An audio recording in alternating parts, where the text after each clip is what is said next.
Hello, everybody. My name is State Senator Laura Fine. I am joined today by Representatives Michelle Mussman and Representative Terri Bryant. And we are here today to talk about an issue that's creeping into everybody's lives and homes, and that is behavioral health and mental illness. COVID has taken a massive toll on everybody we know, our friends, our families, our neighbors. And now, especially with the holiday season, we really wanted to address this issue and find out what can we do to help people navigate through the holiday season in a safe way. So we are all from an organization called COWL. COWL is the Conference of Women Legislators, and we work in a bipartisan, bicameral fashion to address issues that face all women and families in the state of Illinois, and this issue is front and center. So we are joined here by Terri Latter and Mary Garrison from NAMI, and they're going to tell you a little bit more about NAMI in just a second, but first I want to introduce my colleagues. First, Representative Mussman. Thank you. Lovely to be here with everyone. Looking forward to this conversation. You know, the holidays are a stressful time in general, but I think more so than ever before this year with the added pressures and the added insecurities. And we want to help everyone, you know, again, navigate this in as healthy a way as possible. And end up with special memories of the holidays, you know, despite everything that's going on. You know, we do want to help our families find stability. Thank you, Laura. Great. Terri? Hi, I'm Representative Terri Bryant, soon to be Senator Terri Bryant. I represent the second most southern district in the state, and in addition to so many of the questions that we have in regard to long-term care facilities, I also represent the state that I believe has the most SILA homes in all of the state. And so, you know, much of what we'll probably talk about here are questions that will get answered in regard to long-term care facilities, and assisted living. I think they probably can apply to SILAs and the developmentally disabled facilities as well. So I bring into the conversation 20 years of experience in the Department of Corrections, where NAMI has actually become very important to training to correctional employees as well. So I'm very interested in this conversation today. Thanks for having me. Great. Thanks so much. Terri and Mary, I'm going to bring it to you to introduce yourselves now. Okay, thank you, Senator Fine. I'm Terri Latter, and I am the State Program Director for NAMI Illinois. NAMI stands for the National Alliance on Mental Illness, and it's the largest grassroots organization in the country that serves those living with mental illness and their families. There are 50 state organizations and over 600 affiliates just here in the United States. 20 of those affiliates are across the state of Illinois. And they all work from the same point and same mission, and that's being dedicated to improving the quality of life for people with mental illness and their families.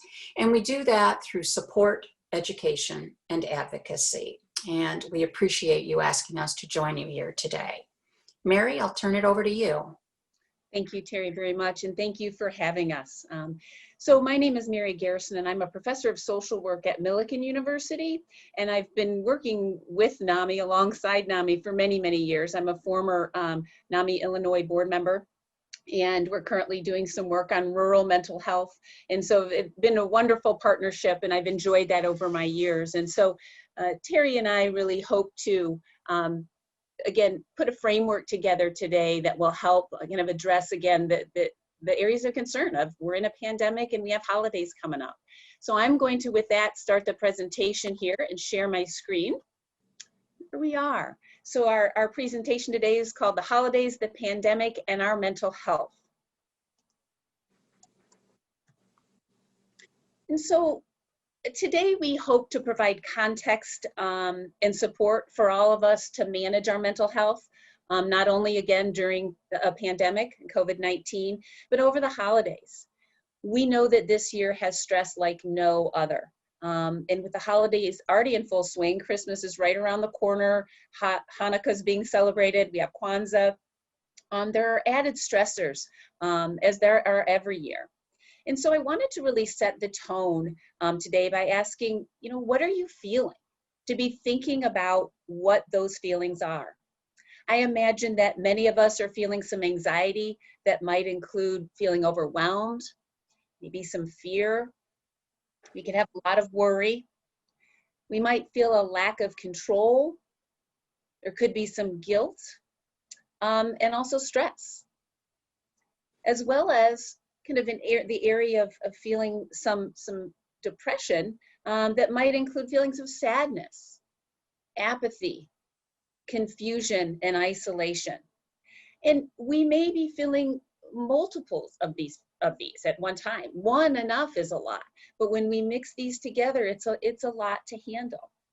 So more so than ever during this difficult time, it is important to pay attention and listen to your mind, what you're feeling, and listen to your body. They're very, very much connected. Your body often tells us what we are feeling and helps us be able to try and figure that out. So we are formally in the next few moments here going to address questions of particular areas that have been brought to our attention for focus. And we are hoping that you could look at the coping skills that maybe you have in daily life and that you've transferred those to COVID and that you'll transfer those to the holiday life as well as you manage your mental health. And if you feel like you're lacking some of those coping skills, hopefully we're going to offer some new ones here today. So with that, I would like to turn it over to Senator Fine to start us off with our first question. Senator? Great, thank you so much. Terri, the first question I have is for you. And this is a question that a lot of people are trying to deal with right now. And that has, the pandemic has really changed the way that we care for our family members who are living in senior facilities. During the holiday season, the isolation has created a feeling of guilt that's even worse because there's so little that we can do. How do we and our older family members cope with this feeling of isolation and guilt and not doing enough? Okay, thank you, Senator Fine. Absolutely, the pandemic itself has created a lot of feelings of isolation from that point in March when we were put on stay-at-home orders, and it's continued and continues now. So at a time when there should be a lot of feelings of family gathering, we're often feeling quite the opposite. So I want to mention a skill that can be used, a little tool that can be used that might help with this. And it's called STOP. And what it does is help us to recognize those feelings that that are in us right now, that were on that slide that Mary put up earlier, and give it a name and then help us to move forward. So let me tell you what STOP stands for. The S, funny enough, STOP stands for stop. So when we're getting that rush of feelings or that constant feeling of whatever it might be, guilt, anger, sadness, we need to stop. We need to pause and recognize that that's happening and it's getting in our way. The T stands for take. Take a deep breath. There's scientific evidence that deep breaths can help clear some of what we're feeling and help us cope with it. That O stands for observe. What is that feeling? Is it guilt? Is it anger? Is it sadness? So observe it and name it, and that helps us move it a little bit out of ourselves in a way that we can observe it and move from there to the P, which is process. What are we going to do with that? Do we want to stay in that mode, or do we want to try and deal with it in a different way? So once we've done stop, the next thing we want to do is maybe set more realistic expectations for ourselves. And I like to think of doing things from a place of giving. So that adage of it's better to give than to receive really comes in here to help us with how we deal with some of these feelings that we're having, particularly related to isolation and feeling removed from our family members who are in these senior living facilities. So how can we help them? One of the things we can do is start being creative. What are ways that we can be together while being apart? And that might include things like going to the facility and standing outside and singing Christmas carols after we've told whoever the caregiver on the inside is, you know, bring my dad to the window. We're going to be out there. We're going to sing. They'll see our joyous faces. And we're going to sing in a family group that's already in the same bubble, right? Or we're going to sing with masks on if it's a wider group of people. Maybe we get the grandparent who's living in assisted living to call and read "'Twas the Night Before Christmas" to the family. We put it on the speaker, and the grandkids and great-grands can hear Grandpa reading this traditional tale to us. We want to let them know they're not alone, and we can do that in so many ways, and this is the perfect time of year for that, with Christmas cards. Not just one, but one from everybody that are arriving on a regular basis. We might be sending them, I show a picture here, a little tree to put in their room.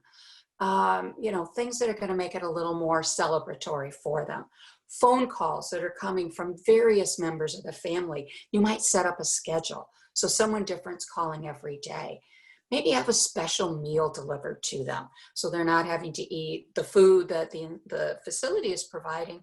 They get to eat something that's more like what they might expect if they were there sharing with you.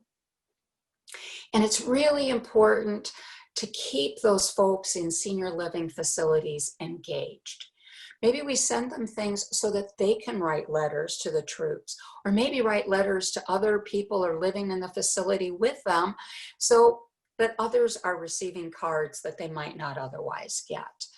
I love the idea, we did this with my dad, of having the family member tell stories of the past, of celebrations of the past, building that family lore that might not be with us for, you know, years and years to come.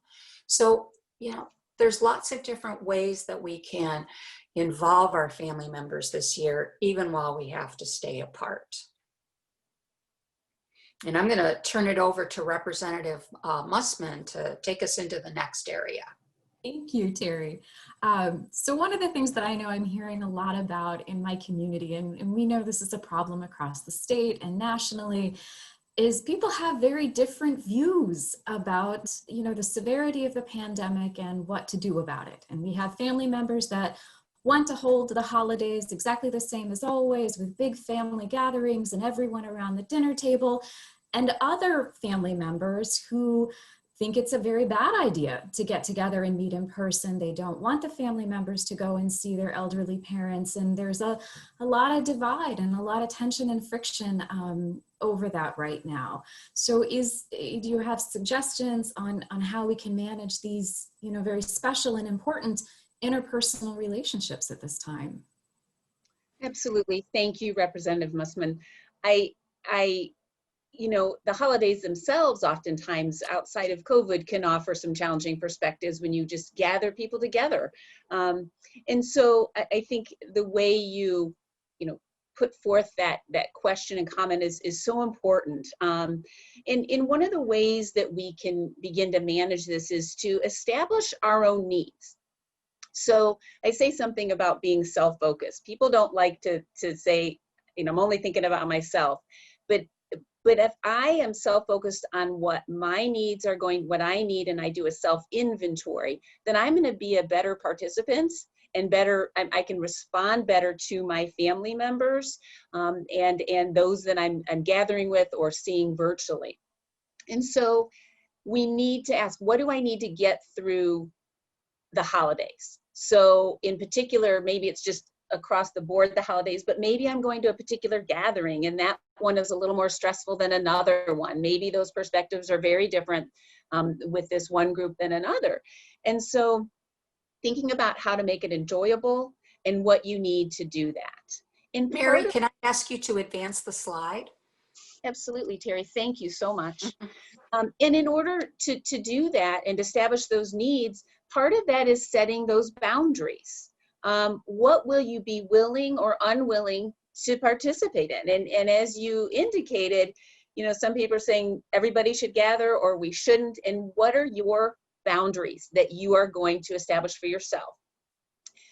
Other boundaries that should be set is no matter how you're celebrating the holidays in connecting, what are your boundaries for your conversations, for what your gift giving is, what is expected, about eating, about drinking, about all kinds of things which are already there prior to COVID, and they're still here. And so we need to think about how we can be taking care of ourselves, and then we will be better as we engage with other people.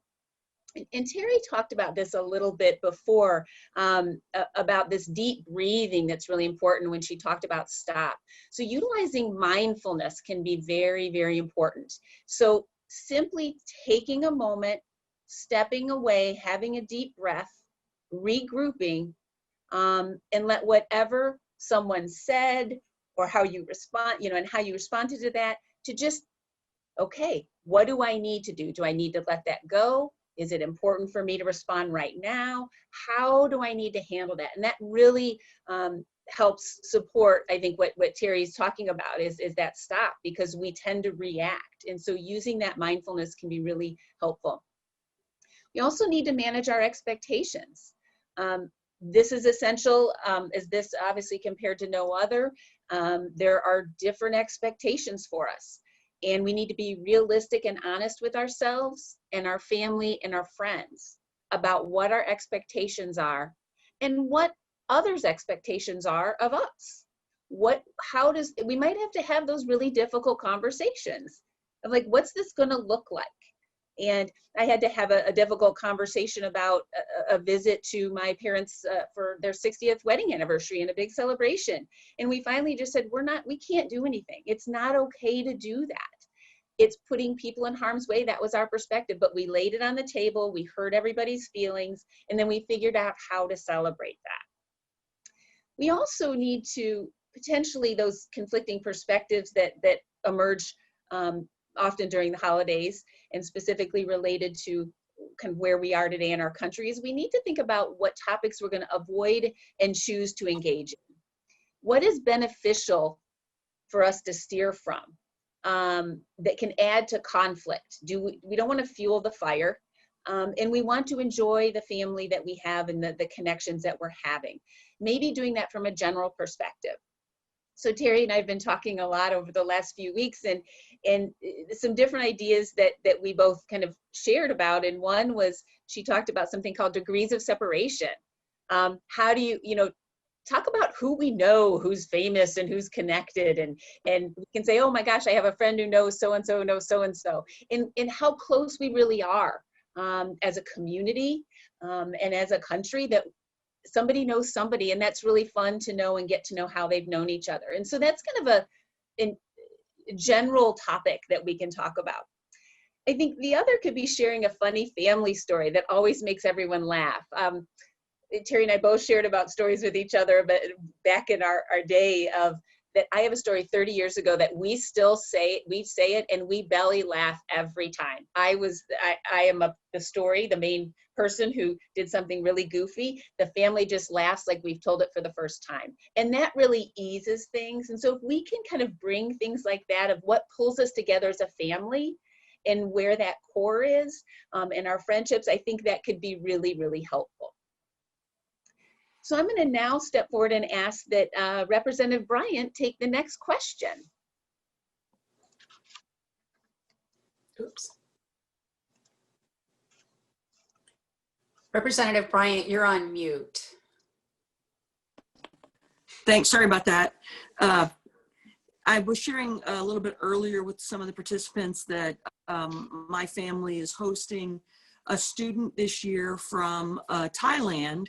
And we've had some dynamics within our own home, talking about the different traditions between her family as a Buddhist and our family as evangelical Christians. And so it's been kind of fun talking about the differences. So during this time, of course, it goes outside of our homes, and every family, just like you find out when you come into a new marriage, every family has their own traditions during the holidays, and many of them are of a religious nature. So with access to religious services now being limited, how do we maintain those traditions or not create more stress over the differences in the traditions that might be around us?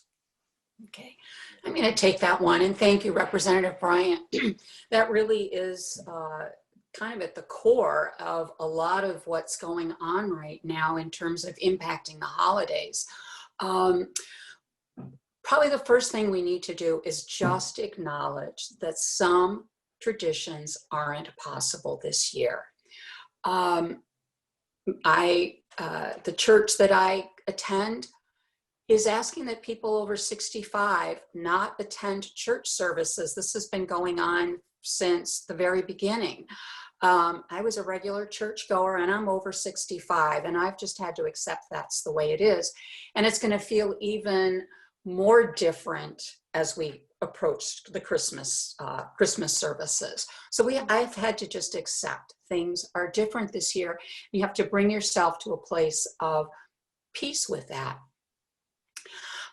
One of the things that we should, I think, embrace is the fact that we've all learned an awful lot about technology in this past 9 months, and we can use that. And so sometimes technology and religion don't seem to go together. One's very traditional and one's not, but I think we need to embrace it this year as a way to maybe help us celebrate some of those traditions.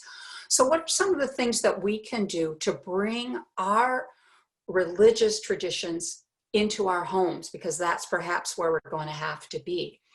Some of the things that I was thinking about, we're singing the songs of the season in whatever faith tradition you come from within your home, not reserving that for when you're at the place of worship, but bringing them into our homes. I know in the Hanukkah tradition, stories that are referenced from the Bible are used. In Christian tradition, at least in mine, we don't use the Bible a lot within the home. So if that's not the case with your family, maybe this is the year to bring the Christmas readings into the home. And consider attending services by Zoom or some other technical mechanism. My church has been offering services by Zoom. Maybe other churches don't. If yours doesn't, or if your temple or wherever you worship doesn't, maybe looking to see what other ones do that you can attend. There are no limitations in where we can go geographically with technology. The other one is consider borrowing some traditions from other religions or other cultures. So we know that Hanukkah and Kwanzaa are celebrated over 8 or 7 days. How can we bring that into our celebrations in doing things like making sure that we reach out to other members of our families who are remote, let's say over 6 days, so that we're keeping the celebrations alive and with other family members in a way that's similar to what might be done in a Hanukkah celebration, whether we are Jewish or not. Those that are from Latin traditions probably know about novenas, where you celebrate across 9 days. In Christians' religions, it would be the celebration from Christmas until the Epiphany. Maybe you bring that into your home at your nativity scene. In Latin culture, which I grew up in, every night a different child got to move the Magi a little closer to the Bethlehem part of the nativity scene. So maybe you bring something like that into your home. These may not be what you're used to doing, but maybe you're actually going to find that you're going to create some new traditions because of the way we're having to celebrate this year. So with that, I'm going to turn it back over to Senator Fine for the last topic we're going to discuss. Thank you, Terri. And I love the idea of new traditions. It's the time of year we can start something new, and maybe it'll be something that we continue with that creativity. So speaking of that, my last question has to do with mommy guilt. And no matter how old your children are, you still carry that mommy guilt. We always feel like we're never doing enough. And especially these last 7 months of the pandemic, where it's been a struggle for everybody. As women, we always feel like we can do more. And we feel guilty that we haven't done more, whether it's for our children or our communities. So what can you give as tips to try to alleviate some of this guilt? Thank you so much, Senator Fine. I will go ahead and take this question. And you know, I was kind of struggling with, do I want to have at the top say no? Because the whole point is I feel guilty, I want to help more. But there's a point where I think we do need to say no. And we do need to understand, I'll go back to some of what we spoke about earlier about kind of that self-inventory and what do you need? And if you are saying yes out of guilt, that we need to think about that. So be willing to entertain no, and you can do that gently with kindness. And it could be no just this time. It could be maybe in the future. But I think it's this, oh gosh, I feel guilty if I don't do it, but boy, it brings all of these challenges onto me and I can't handle anything. And so again, being self-focused, thinking about where does that guilt fit in, and is it producing guilt for you, what you're being asked to do and willing to do? Keep it simple. Don't spend too much. Don't eat too much. Don't be forced to do too much. So we already do that, around the holidays, and I think we might be compensating during COVID that we have to do more because we can't gather, all of the challenges we've spoken about this morning. Keeping it simple. This is, if we can look at an opportunity from COVID, which I try to be an optimist, it's really allowing us to make new traditions, as we just spoke about, right? We've learned a lot about technology.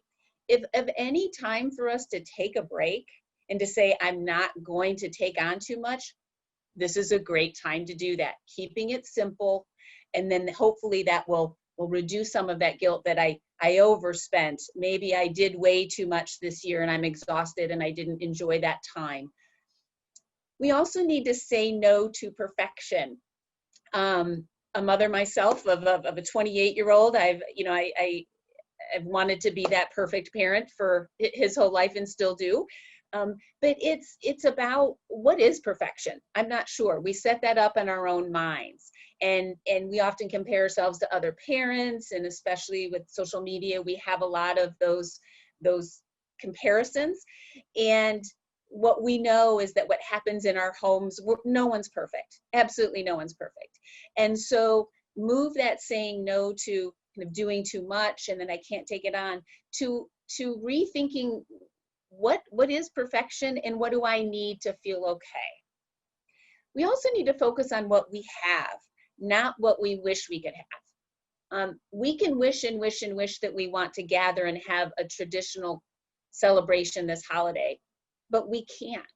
And so we need to enjoy the now again, and pull out again from what the pandemic has, it's pushed us to our limits, but there are some positive things that we can take from that. And I really encourage you to focus on what you have, and maybe you can see those. I like to say this a lot, this next area is extend yourself grace. We are only human. We can only do so much. And we often extend grace to other people. I would say, oh, sure, Terri, that's not a problem. But I would myself be in my head kind of beating myself up that I didn't accomplish it. Why can't I extend, as I do to Terri, some grace, or anyone else, extend it to myself? And I know that many of us do that to ourselves. We also need to give respect and ask for respect about our decisions. When I say, no, I can't do that, I choose not to do that, I need to respect that. I don't need to say why.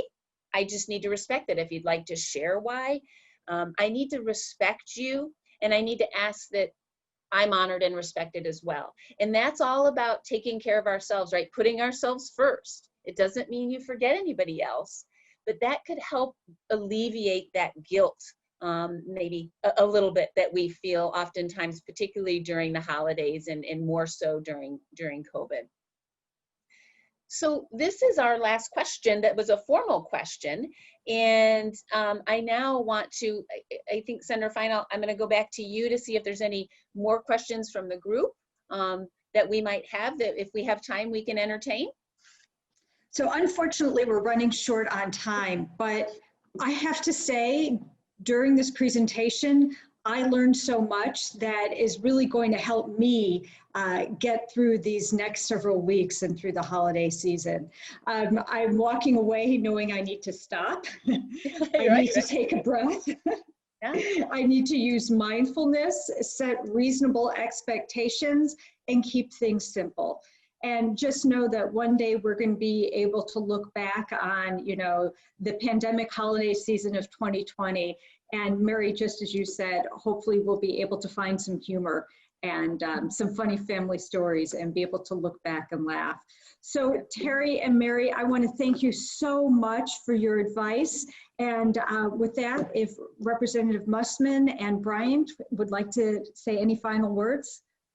No, I just want to say thank you also. I hope lots of people get an opportunity to see this video, because as you said, my brain was buzzing the entire time as little flashbulbs went off about, oh yeah, that sounds like something I do, or oh, I want to try that this year. Or, you know, it's a season like no other. And I want to see people enjoy it at the end of the day. I want it to be meaningful. I want it to be special, and be less stressful than I think it could have the potential to be. So thank you for the great advice and all the thought that went into the presentation.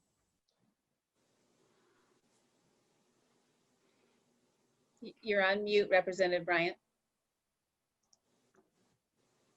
I'm sorry, I keep turning that off so I don't interrupt anything.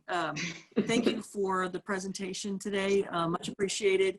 And I have a somewhat sometimes volatile reaction to things, and so this will be very helpful to me as well, to take a breath once in a while, take a step back, and remember that this is not a permanent situation that we're in. So thank you for the helpful thoughts, and hopefully we'll all be able to use them.